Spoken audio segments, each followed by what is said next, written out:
తెలంగాణ రాష్ట్రంలో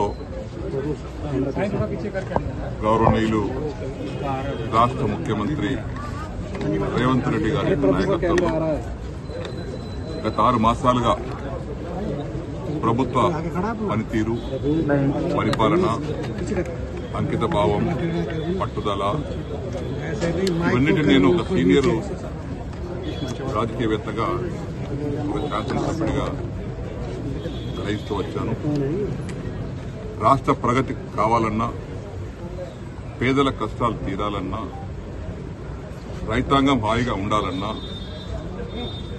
రేవంత్ రెడ్డి గారి నాయకత్వాన్ని బలపరచాలన్న సంకల్పంతో నేను నిన్నగాక మొన్న వారి ఆధ్వర్యంలో కాంగ్రెస్ పార్టీలో చేరాను.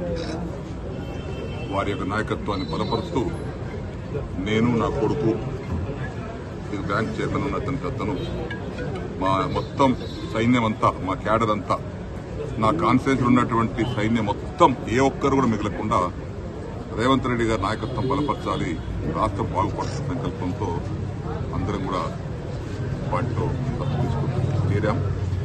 అదేవిధంగా ఈరోజు జాతీయ అధ్యక్షులైనటువంటి గౌరవనీయులు ఖార్గే గారిని, అదేవిధంగా రాష్ట్ర జాతీయ నాయకులైనటువంటి గౌరవనీయులు రాహుల్ గాంధీ గారిని కూడా, ఎందుకంటే పార్టీలో కలిసిన తర్వాత నేను కూడా ఇప్పుడు 7 సార్లు ఎమ్మెల్యేగా గెలిచాను, 6 టర్ములు స్పీకర్గా చేశాను. కాబట్టి నేను కూడా వారిని కలిస్తే బాగుంటుందని వారు సలహా ఇచ్చారు.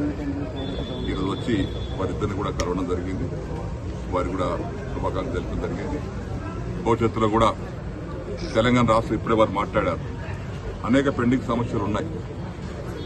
దేశ రాజధానిలో ఉన్నటువంటి నాయకులతో ఇక్కడ ఉన్నటువంటి ఇవన్నీ పరిశూ చేసి ఎప్పటికప్పుడు సాధించాల్సిన అవసరం ఉంటుంది. కాబట్టి వారు ఇప్పుడు చెప్పినట్టుగా వారి నాయకత్వంలో రాష్ట్రం ఇదివరకు చెందిన దానికంటే ఎక్కువ ప్రగతి సాధిస్తుందని ఆశిస్తున్నాను. అన్ని రంగాలలో, ఇటు సాగునీటి రంగం కానీ, విద్యారంగం కానీ, వైద్య రంగం కానీ, సామాజిక వర్గాలు కానీ, సామాజిక రంగం కానీ, రైతుల సంక్షేమం కానీ మంచి ఫలితాలు వారి ఆధ్వర్యంలో, నాయకత్వంలో వస్తాయని చెప్పి నమ్మకం ఉంది.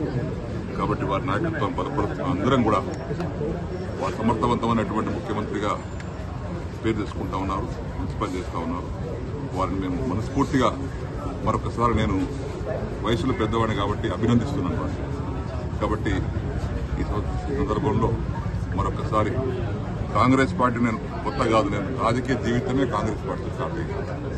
1977లో నేను కాంగ్రెస్ పార్టీతోనే కండువా కప్పుకొని రాజకీయాలకు వచ్చాను. 84 వరకు కాంగ్రెస్లే ఉన్నా. ఎన్టీ రామారావు గారు పార్టీ స్థాపించిన తర్వాత వారి పిలుపు మేరకు తెలుగుదేశం పార్టీ వెళ్ళారు. 27 సంవత్సరాలు తెలుగుదేశం పార్టీలో ఉన్నారు. 11 సంవత్సరాలు కేసీఆర్ గారి నాయకత్వంలో టీఆర్ఎస్ పార్టీ పనిచేశారు. నిన్నగాక మొన్న వారి నాయకత్వంలో తిరిగి ఏ రాజకీయ ప్రస్థానం ఎక్కడ మొదలైంది నాది, నా ముగింపు కూడా అక్కడికే వచ్చింది, మళ్ళీ కాంగ్రెస్ పార్టీ. కాబట్టి ఈ సందర్భంలో మరొకసారి వారిని అభినందిస్తూ